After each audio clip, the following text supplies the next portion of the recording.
My next guest is the NFL Nation reporter for the Giants for ESPN, as well as a recurring guest of this show, ladies and gentlemen, Jordan Raanan. Jordan, how's everything going for you?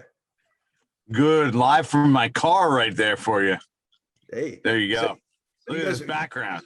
Yeah. So you guys are you got minicamp coming up, starting up today or two? Yeah, we're taping this on Friday, so it's Friday afternoon. They got their first rookie minicamp, couple tryout guys out there, the Kelvin Benjamins of the world, Corey Clements. Just, give you a little first look. It's not even really practice. It's just basically orientation. I mean, they have like 20 guys on the field, though. They'll have they'll have a 1-to-1 probably coach to player ratio out there on the field. So you don't think maybe Kelvin, 2-to-1 coach to player ratio. So you don't think Kelvin, you think Corey Clements got a shot to make the team? The Giants do need some running back depth.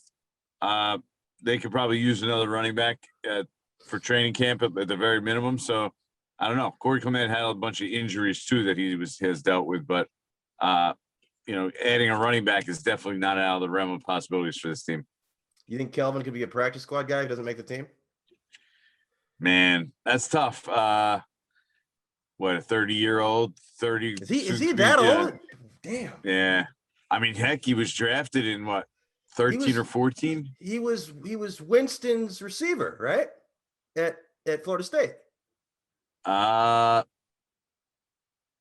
but Jameis has also been in the league, right? He's spent his 5 years in Tampa. He spent 30. his 6 last year, so this is year 7 for Jameis. You want to feel old. Kelvin Benjamin's 30.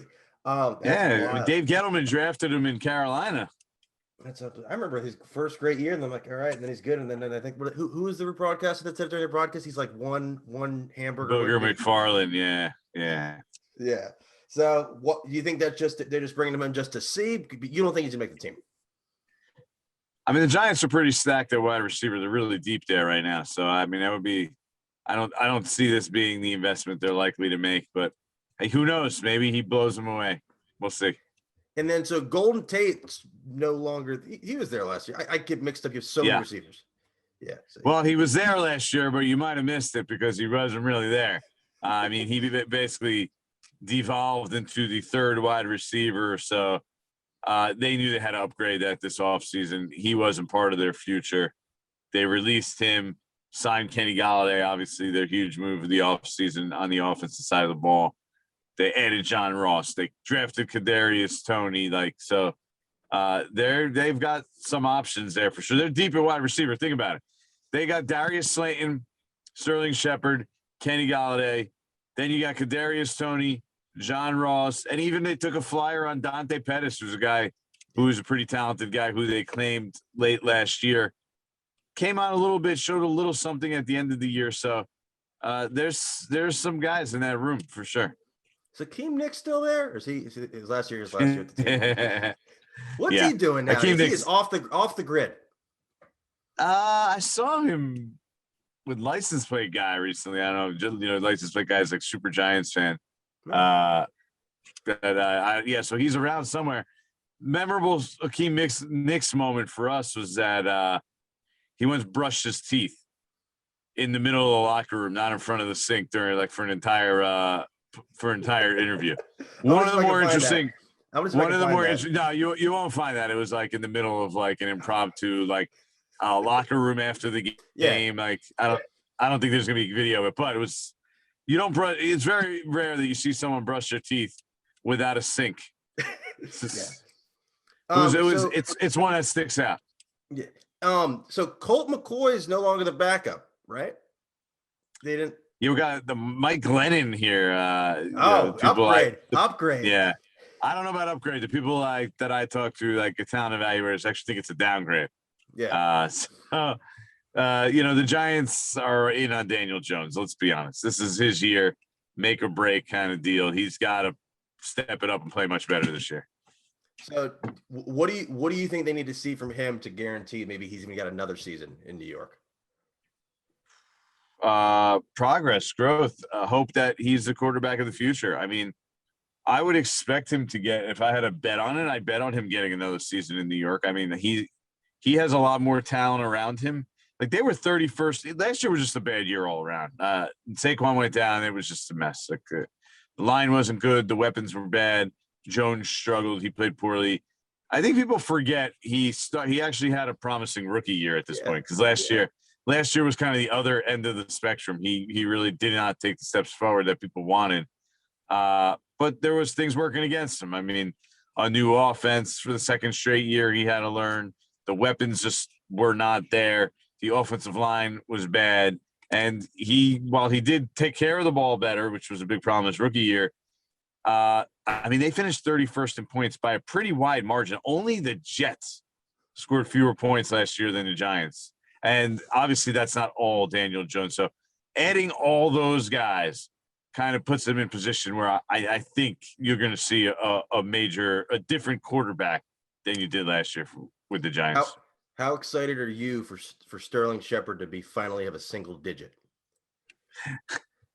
Yeah, the ironic part is there used to be a group and they were all number 3, right? And it was Sterling Shepard, Odell Beckham, and Victor Cruz. They were all like in their previous lives, like high school or whatever, college, they were number 3. So all those guys just always, they always say they were all number 3, and now we finally get one. Finally, Sterling Shepard, the only one remaining, by the way, for a long time, by the way, at this point. Who do you think is sooner to potentially ink an extension, Saquon or Evan Ingram? I think they're both hanging on a thread. It depends on. It's probably Saquon. He's more likely to get the extension. But both of them, they have to go out there and show it, improve, start playing well this year. For Saquon, he has to get back on the field and show that he could get back to that previous form. And for Ingram, he's got to go out there and play better than he did last year when he really struggled. I mean, he made the Pro Bowl, but we all know that was completely phony. It was his worst year, his toughest year. He led all tight ends in drops. I mean, he cost them the Eagles game. He had a chance to put that away. It was a tough year for him. So they're both in, prove it mode. And it's weird to say that about Saquon, but for him, it's about prove it with your health. I mean, he didn't play the last 2 years, basically. He missed a good chunk of the season 2 years ago with a high ankle sprain, and now he missed all but 1.5 games or 1 game and a quarter. So in order to get paid probably what he would like, I mean, what he's probably worth when he's healthy or he thinks he's worth, he's got to get back on the field, show he's 100%, and have the team confident he can stay healthy in the future. You think he's ready for week 1, or you think he's still rehabbing that knee? I think he's ready for week 1. Remember, he was injured in week 2. That gives him – he almost had a full calendar year to get to, since the injury. So when that's the case, that's a lot of time. So barring any kind of setback that if there has been one that I'm not aware of at this point, I think he'll be back for week 1 for sure. Were you surprised they gave Golladay such a monster contract, even though it was towards the end of that kind of first wave of free agency? Oh, yeah, I thought that kind of money was gone. But the Giants kind of, when they explained that free agency isn't about, they kind of know a set number beforehand, which I don't know if I necessarily agree with. Like, and it's not like a bidding war between teams. Like everybody knows approximately what it is, and you just sweeten it a little bit. But hey, at that point, you got to adjust to the market. But they wanted Kenny Golladay. And you saw how important it was to them at that point to land Kenny Golladay, and they did it. And the price was probably more than anybody expected at that point. I to be honest with you, I didn't think they were going to he would get anywhere near that. So really? Kudos to his agent, Todd France, did a tremendous job. He's one of the best agents out there. Yeah. That was a huge deal. Yeah. Did your heart drop when Gettleman kept trading back over and over and over again? Yeah, I wouldn't say my heart dropped, but my jaw dropped in that I was surprised that he was this flexible. My biggest critique of Dave Gettleman has always been I disagree philosophically with his approach. And this is kind of what I've been talking about over the years, the ability to move back, the ability to collect future assets, get more draft picks in regard, the more lottery tickets you have, the better chance you have of winning. And I know people think they're smart. and they're better than everyone else at the draft. The reality is nobody's really good at the draft. Everybody misses a ton, right? I mean, your odds of hitting after the first round are like 30% and lower. So, I mean, just the more picks, the better. And we saw that, and maybe Joe Judge gave him the little nudge. Regardless, the two of them working together, this, to me, especially, they were going to draft Jalen Waddle or Devonta Smith if they were there at 11. They weren't. So the smart move at that point is to leverage, the strength that you have there in the 11th spot. Quarterbacks on the board, move back. Now they got 3 picks for next year. Now, we talked about Daniel Jones before, right? Think about it now. They put themselves in a spot by moving back and collecting a future first, a future third, and a future fourth next year. If Daniel Jones plays terrible and they don't think he's the guy, now they have a contingency plan. They're in position with 2 first-round picks to do something about it next year. So to me, it's just a smart way of operating and manipulating the position that you're in. What quarterbacks do you think they're looking at if they realize Daniel Jones, the experiment, is not going anywhere? Oh, geez, I don't know. I have no idea. At this point, I mean, I'm not familiar with it. I know it's not going to be, from what I heard, it's not going to be a great quarterback class next year. Yeah. So I can't even speculate on something like that.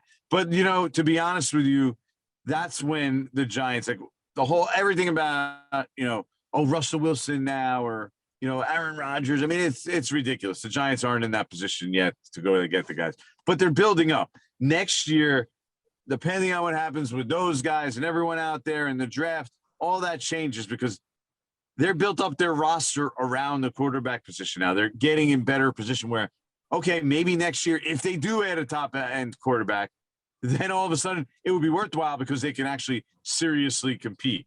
So, the Russell Wilson thing that has, leaked out a little bit, these rumors over the last couple of years, and, him and Sierra's desire to be in New York at one point, it was never realistic. And who knows what happens now, but maybe in the future, that could be something that comes to fruition. I don't know. Do you see any chance of Rodgers landing with the Giants? I have a hard time seeing Aaron Rodgers leaving Green Bay. Like, you just don't let a quarterback who's that good, I mean, he still is the MVP this year leave. So, yeah, I'd be way, way, way, way less likely than likely, right?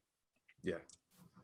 And then their draft class, what were your thoughts on it as a whole? I know you got Toney, as you previously mentioned, traded back to get him from Florida. And then I think Ojulari from Georgia, they said he was like the best pass rusher of the draft. How do you like that they got him at 50?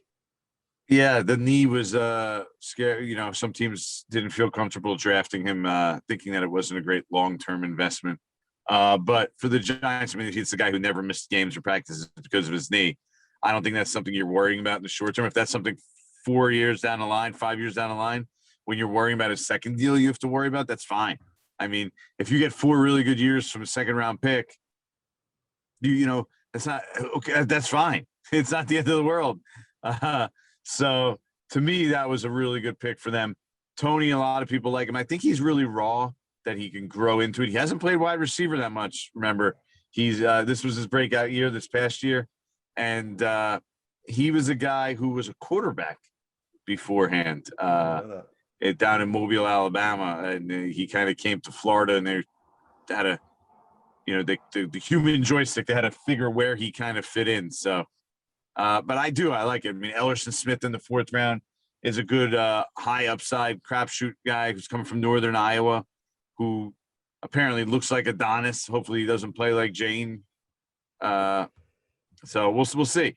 But yeah, I mean, I think overall there's some pretty good talent there, and everyone likes that Aaron Robinson from UCF. So seems to be a guy that people think is going to be a successful player.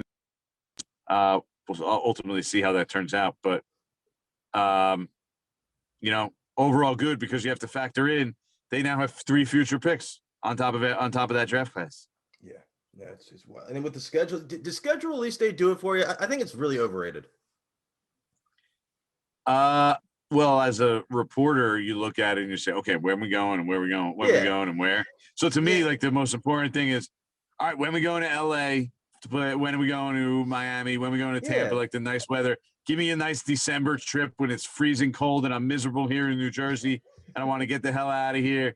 I get to go to sneak in around the golf in Los Angeles or Miami in December. Like that's what excites me. But yeah, no, it is interesting. It is fun to go and predict it and see when you play teams and what and how it pans out, because it is important in the end. Like the Giants have had a really tough schedule opening for years now.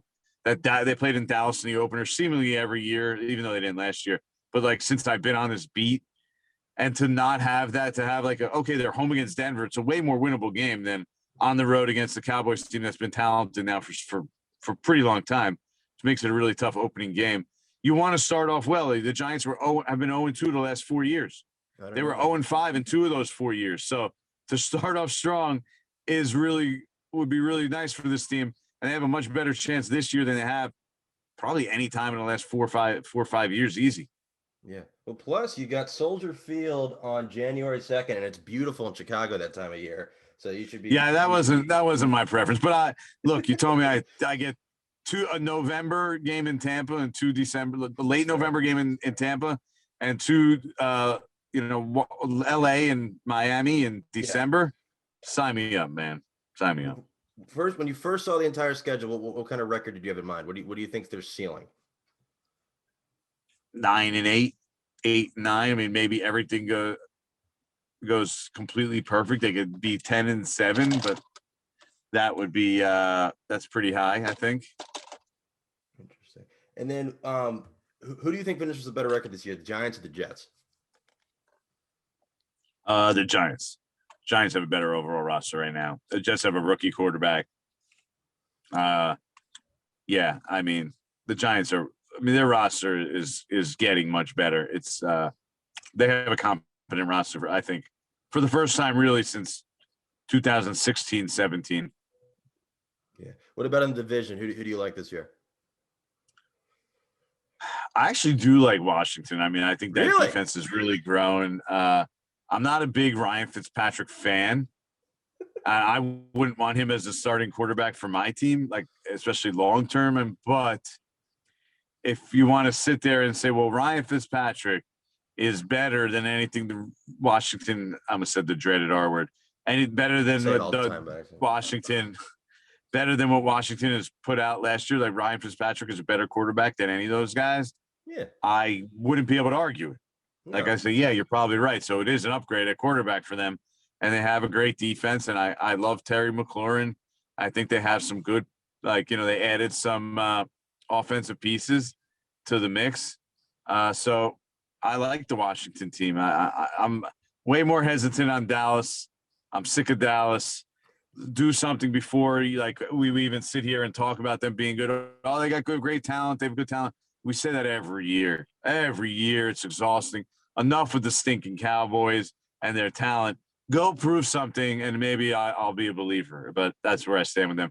And I think the Giants are a better team. I mean, from top to bottom, they're way better roster-wise than they were 2 years ago. I did something on ESPN.com comparing the roster from 2 years ago when Joe Judge took over until now, and it's a drastic change. They're just so much better. It's not even close. They got the corner last year. The guy from Carolina. Drawing a blank. Bradbury, James Bradbury. Did he exceed your expectations? A lot of people said, "Oh, maybe." Yeah, he was great. Yeah, he was great last year. He played really, really well. Made the Pro Bowl. Played really well. Proved to be a really good signing, especially for the amount that it was. Byron Jones was considered the top guy, and then he really went out and outperformed Byron Jones last year. So I think you got to be happy with what James Bradbury gave you. Now you have a good compliment to him. They went out and signed Adoree Jackson, so they had a lot of money. Oh, I forgot. Two free agent wide receivers. They're heavily invested in. Cornerbacks. They're heavily invested in. One is like the taller, longer guy in Bradbury, and the other guy is like the speedy, man-to-man, guy in Jackson. I think it's a pretty good compliment. I'm interested to see how that works out. if Evan Engram gets hurt again, should they consider bringing Larry Donnell back? Because he was great for that one game. Larry Donnell, yeah, the Washington, he crushed Washington. Had that three touchdown game against Washington on like Monday night or whatever. Yeah. Then he joked afterwards that even he didn't start himself on his fantasy team. Do you think Daniel Jones is finally shook? I remember early on his career, I think it was almost every game his rookie year he had a turnover. Do you think he's finally shaken that, or the Giants fans still kind of fed up anytime you see him with the dumb, just kind of just throwing it away when it was really avoidable? Yeah, I mean, he was better last year. There's no doubt about that, and he made improvements. I think he's still going to be a guy who's going to turn it over a decent amount. Pocket presence remains my biggest concern with him, and that kind of factors into the fumbling. But he made progress last year in that regard, so he did better. I don't ever think he's going to be the Aaron Rodgers type who literally never turns it over. I mean, it's crazy how few interceptions that guy throws. But yeah, so there was progress. There's reason to believe that it's not going to be just a complete downfall for this guy, is that he can't go without 25, 30 turnovers a year in regards to fumbles and interceptions combined. Who do you think is the number 2 receiver outside of Golladay? Do you think it's Shepard, or do you think it's Slayton this year? I don't know. Slayton's kind of more the deep threat. Shepard is the more Mr. Reliable, move the chains underneath slot guy. I think their numbers will probably be pretty comparable. If you told me Sterling Shepard will stay healthy for 17 games. It's still weird. So silly. I don't know, like 10-7. This doesn't make sense like that. I'm supposed to say 10-6, 11-5. 5-11. The 5-12 is just got to get used to that. Shepard's had a big concussion issue, right? Almost like Jordan Reed level, like kind of scaring him out. Not to that degree, yeah. But I mean, he's had multiple concussions that have cost him time, and so that's definitely something to keep an eye on. Especially a guy playing out of the slot, plays tough, takes a lot of hits. Are there any guys you've been hearing about, maybe behind the scenes, that have been busting their chops in the offseason that you're expecting to have a big year that maybe fans aren't thinking about? Well, Andrew Thomas is a guy I know that everybody's super excited about. They think he's going to make a pretty big next year. Sorry, I don't know if I messed up that.